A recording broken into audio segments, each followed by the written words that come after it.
people are actually very keen to add money to. The reaction we get from them is almost a sense of relief. This portfolio construction takes care of diversification across market caps, investment styles. You're not just looking at, say, the last 1, 3 or 5 year returns and picking the best fund. Essentially what we're looking at is a system of multi-period Sharpe ratios, volatility, consistency of performance together to arrive at a score for each fund, and then picking the highest scoring fund in each rebalance.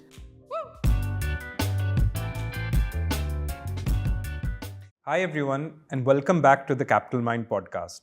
In today's episode, we're going to take a look at a solution of ours called the all-weather equity that we put it together in response to a request from our own customers, some of whom included my parents. This is a very different product to the ones we usually offer because, first things first, it has no stocks in it and is in fact a basket of mutual funds. So we've brought in Anoop Vijaykumar, who you might know as the fund manager of our active momentum strategy, who's the person who helped us put this product together 3 years ago, to talk about how we put it together, what problems it solves, what you can expect if you go in for it, and whether it makes sense for you. So do listen in to see if this product should be 80% of your net worth like it is for many of our customers. Hi Anoop. So about, I think 3 years ago, I came to you with a problem statement that some customers I knew personally wanted to invest in us, with us, but they weren't very happy with the solutions we were currently offering because it didn't really meet their needs. And I was like, can we create something that works for these customers, something different, maybe a basket of mutual funds or something. And I think what you ended up creating then is now called the all-weather equity, and it's had a pretty good run over the last few years. So I thought we'd get into it today. So can you tell me, when I came to you with this problem, how did you go around solving it, and how did you come up with your solution? So first, I wasn't quite in favor of it, given that we had direct stock portfolios which were doing pretty well at the time. But then, going back to the problem that we were trying to solve, from the kind of clients that you were talking about, I think I saw a couple of different problems. One was these were fairly senior folks working for fairly high-profile companies, and they either weren't or did not want to own direct stocks in their portfolios. The other was that a lot of them were reasonably sophisticated investors who had over a long period of time tried out various PMSs, mutual funds, AIFs, and weren't quite happy with the net result that they'd had, because some of them did exceptionally well, at the same time some did poorly, and therefore their net result was not that significantly better than just the market. So given that as a starting point, I think what we set out to do was create a diversified basket of mutual funds which would give you exposure to all parts of the market in terms of market cap, as well as across investment styles, so that you're not overly indexed to any one specific style of investing, so that you could get reasonably consistent and ideally better returns than the market over the long term. So that was really the genesis of what this all-weather portfolio was all about. I think there's two other things that came up with this. Was that one, their customers we had who had a great run with us as well, but got very irritated with the advanced tax payments that they had to do at multiple times in the year, and said this wasn't something they really wanted to handle, and were hoping that they could have a portfolio that was a little lower touch in that regard. And that was one. And the second one, some of these customers were working with organizations where they were not allowed to own stocks. Sure. Or the consequences of buying a stock at the right time were very, very severe. So they were almost against it, and that was why I sort of biased you with the mutual fund pick. But I think one thing I would still ask, however, is I keep thinking it's possible to maybe construct a, 100 stock portfolio where you buy them all today or something like that, and then you never touch it for 10 years. And surely you keep hearing about how your winners will end up triumphing so much that they end up making up for all your losers. How come an idea like this never crossed your mind, or has one like this crossed your mind, where we could create a buy it and forget it portfolio where customers don't have any transactions to worry about?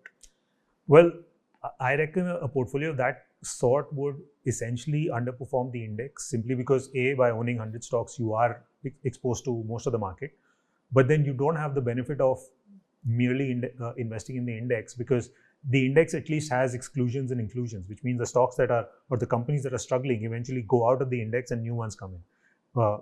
In the 100 stock portfolio thought experiment that you're talking about, we would never have new additions. So as new companies list, they would never make it to the portfolio, and the existing losers would stay. So I'm just overall pessimistic about how that kind of a buy and hold portfolio for the long term would have done without any kind of intervention. Fair enough. But one thing which I've seen is that customers who end up using this all-weather equity, as we've called it, end up allocating a very large portion of their net worth to this one product, which is not something that has happened even when they've timed, say, a momentum or a surge equity portfolio to perfection. How do you think that works? Why are people in a position to give us so much more of their wallet share or net worth share when it comes to a portfolio like this? So this was, I guess, one of the core design principles we followed when we were thinking about this product overall, right? So when any client or investor is thinking about a particular fund, a particular PMS, AIF, they are essentially picking an investment manager and an investment style. It could be value, it could be growth, it could be momentum, and they need to really believe in it to invest in it. But at the same time, they realize that all of these styles have their good and bad phases. There'll be phases when each of these styles does not quite do well, and you can't really tell in advance when that is going to be the case.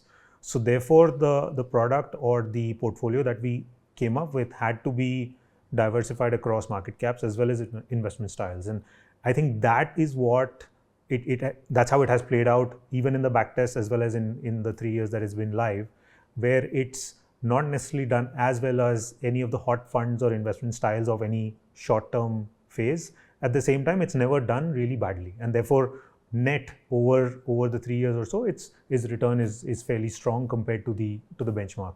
And I think that appeals to a lot of people, given that they're not necessarily putting all their chips on the table with a particular style or investment manager, and that I think helps them sleep better at night. So in a sense, you could say this becomes a very large portion of their net worth, and with perhaps another small allocation, they can experiment with particular styles or something more risky. But let's come to the portfolio itself. I think you thought of it having a core part and a more satellite part, in the same way people have core allocations in their, say, net worth and satellite bets. So how did you come up with what should be in the core, or how did you decide what the constituent funds should be in this place? So we started by looking at historical mutual fund data going back as far as 2010 or 11. Unfortunately, we don't have a lot of data to go back further back from there. So we looked at all the different categories of mutual funds and looked at how they have done over time. And what we really found was that the core allocation needs to be something that comes from categories which have a long history in terms of a lot of funds being there that can be compared against each other. And these were the flexi cap, mid cap, and small cap. Primarily because obviously the mid and small cap over the long term, even with higher risk, do tend to give you slightly higher returns in terms of annualized returns. And large caps we didn't really consider because most large cap active funds have tended to trail just purely the Nifty. So we looked at flexi cap as a significant portion of the core allocation, simply because a flexi cap fund can allocate to large, mid, or small depending on whatever the outlook of the investment manager is. So that sort of makes up the core foundation of the portfolio, if you will, ensuring that you're always exposed to the breadth of the market, and then a satellite allocation in terms of from any of the other categories, which could be value, contra, focused, or even thematic if it were to work out, which could potentially give you an additional kicker in terms of where your overall return might end up. So this portfolio construction takes care of diversification across market caps, investment styles, at the same time also ensures that your downside risk is to an extent comparable to what the overall market is. Okay. But when it comes to picking the exact funds within, say, the right categories, you're not just looking at, say, the last 1, 3 or 5 year returns and picking the best fund, right? I mean, you're doing a bit more than that. And why is that the case? Because that's how most of us pick mutual funds. What's ever doing particularly well, find it and hope it continues. So, I mean, let's do a thought experiment, right? So assume that you have two funds, A and B, and both have a 10-year history. And if I were to tell you that the fund A has a CAGR of 15% over that time and fund B did 14%, and both have sort of beaten their benchmark, assume that the benchmark was the Nifty and it did 12%. Now, the logical thing therefore would be to pick fund A and say, that's the one that I'm going to be invested in for the long term. But then what if I told you that out of the 10 years, fund A did exceptionally well in the first 5 years, but then since then it has kind of underperformed the benchmark, while fund B kind of has been more or less consistent across the board. Now, would the logical choice still remain fund A, or would that change? So looking at a point-to-point sort of duration of returns, whether that's 5, 10 or 15 years, is going to leave you open to this risk of picking a fund that worked really well for certain periods of time, but then has lost its mojo. So how do you kind of correct for that? And you bring in consistency, and therefore you don't only look at CAGR over a long period of time or any duration of time. You also look at over any given period of time, what percentage of the time was the fund outperforming the median of that category. And you want to see a fund that's largely in the top half of its category, as opposed to being the absolute top in some years and then being the absolute bottom in other years. So our essentially what we're looking at is a system of multi-period Sharpe ratios, looking at volatility and looking at consistency of performance versus the category that it is part of, and then weighting all of them together to arrive at a score for each fund, and then picking the highest scoring fund for in each rebalance. So now I can see why I don't want to just do this at home on Excel. So point is taken. But even then, when you did all this, the fact is at some points you will want to switch from, say, one fund to another, right? I mean, so how do you handle the concept of rebalancing? I mean, if one fund just eventually becomes better than the other one, will you do a swap out? What's the frequency for that? And another edge case on that. I know one of the funds you found, I guess you called it early, but the fact is it stopped taking in new inflows and could only take small SIPs. So we had to then work on finding an alternative to that. So how do you deal with edge cases or situations like these? So which is where a systematic rebalance frequency kind of comes in, as opposed to trying to do it based on gut or just based on certain headlines that you see. We are doing a 6-monthly rebalance, and we've tested both a quarterly, a 6-monthly, an annual, and even a or once every 2-year rebalance as well. And we found that a 6-month rebalance sort of gives us the right mix of ensuring that we are catching funds that are kind of losing their mojo early enough so that they exit the portfolio, at the same time balancing that with the tax impact of obviously rebalancing in 6 months. Interestingly, when you rebalance, let's say every 6 months versus every 1 year, the churn actually is not that dramatically different. So essentially you are holding the same funds, except that you're getting into the funds you are slightly earlier and getting out of the funds that you're exiting slightly earlier. So that is sort of helping with the overall return profile of the portfolio. And how do you deal with that situation where you just can't put more money into a fund even though you like it and it's still doing well? So the good thing is, since we're scoring the entire universe of candidate funds, we kind of have a top scoring fund followed by everything else after that. And then some of these funds are not very different or far apart in terms of the score. So which means that if the top scoring fund can't be invested in, then the second highest is just as good an option in that case. So which is what we tend to do. And even from a rebalancing point of view, right, in order to minimize the amount of churn that happens, as long as a fund is scoring within a certain threshold of the top scoring fund, it continues to stay in the portfolio. That way we minimize the amount of costs as well as taxes that are liable to be paid. Fair. Now, you've brought up a couple of times how using a rules-based quantitative framework is your advantage and your strength over here, and I concede to that one. But let me give you this as a thought experiment or a counterexample. In times of acute market distress, some of us can sort of see the writing on the wall and would like to go into, say, cash or do things more defensive. Your approach doesn't really let people do that. They're going to endure this equity drawdown, perhaps in a more diversified way, but all the way down, and then hopefully not lose their nerve and be there on the way up. So do you feel at any point handicapped or constrained by the fact that you can't take a call like that and can't just be like, we're getting out of equity and going into cash? Look, any kind of a cash call is at the end of the day a point of view that you're expressing about the future. Yeah. And you could be right or you could be spectacularly wrong as well. You might choose to exit just at the bottom, or you might choose to exit at a time where there's still a lot more correction to happen. So, and doing that has a cost, which means you're incurring all of those taxes payable on gains that you already made. So if you're going to be invested for the long term, it really should not matter as much. And because we are looking at it 6 monthly anyway, we are kind of making sure that we are getting into the better performing mutual funds versus the ones that might be seeing the worst of the market correction, if you will. So, on balance, staying invested in this kind of a strategy, given the advantage that mutual funds offer in terms of taxation, I think works out for any long-term investor. The next question that comes to mind to me is, let's say that you invest now and I don't know, something like either small caps or mid caps just have a spectacular run where they outperform everything.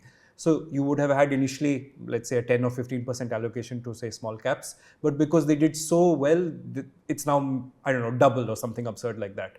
Would you try and rebalance that down, or do you just live with it? So I can tell you, basis the backtest, historically, that's never happened. So even if small caps do exceptionally well, that typically is accompanied by mid caps and large caps doing okay, not necessarily badly, which means their relative weights often don't shift as much as you might think it would. So a 10% might become a 12.5% or a 13% in the overall scheme of things. It never goes from 10 to 20% and have to make you think about rebalancing it back. One criticism or feedback we got is the moment we picked the slightly well-recognized phrase of all-weather, they said anything which has all-weather in it deserves to have something like a gold or a silver or a commodity ETF or mutual fund in this as well.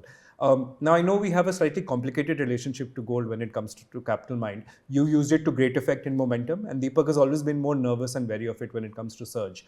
But do you think gold today or in the future belongs in the all-weather equity portfolio? So for one, I am a believer in gold playing a pretty good role in any overall portfolio, simply because it has very low correlation with equities, and therefore when in times of distress, gold tends to kind of act as a shock absorber in your portfolio.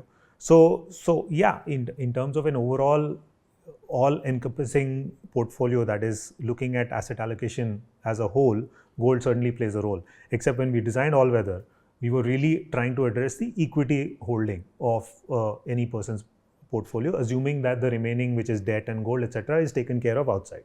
But if you were to think of one portfolio to offer someone where they can put the bulk of their net worth and not have to worry too much, I think gold would definitely play a role in that kind of a portfolio.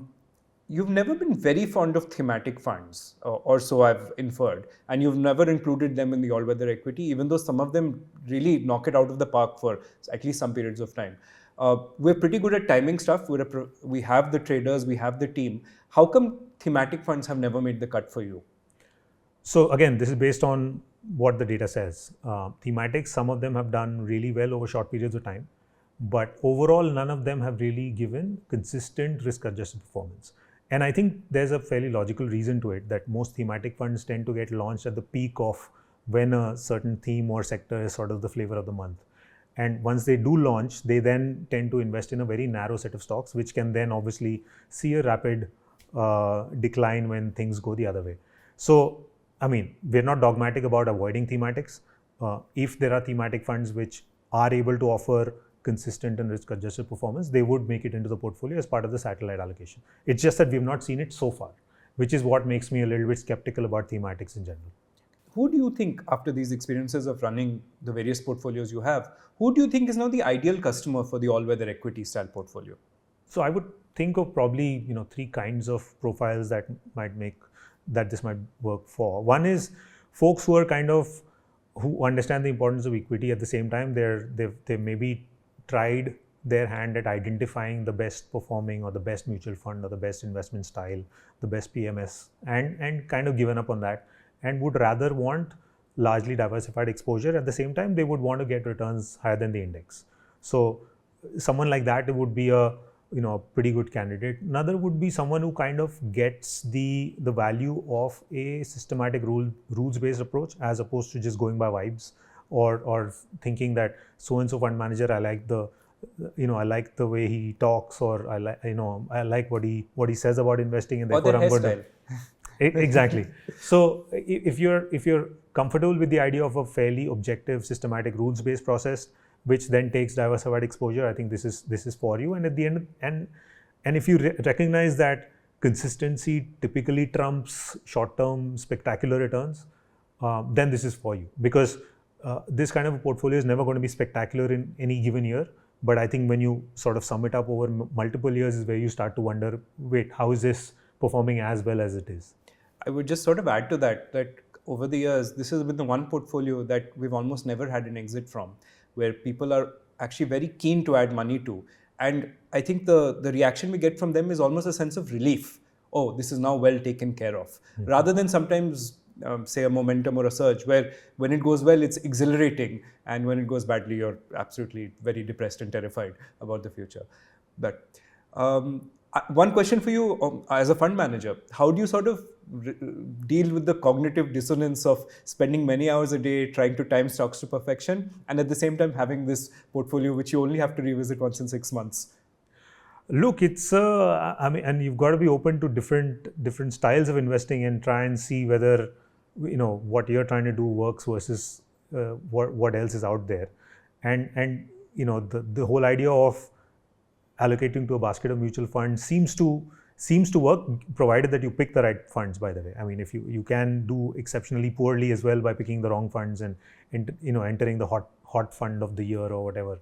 So it's I mean, there's pros and cons. You never get the exhilaration of seeing a 40% return on your portfolio that you might with a direct stock portfolio that we could pick using either momentum or surge philosophy.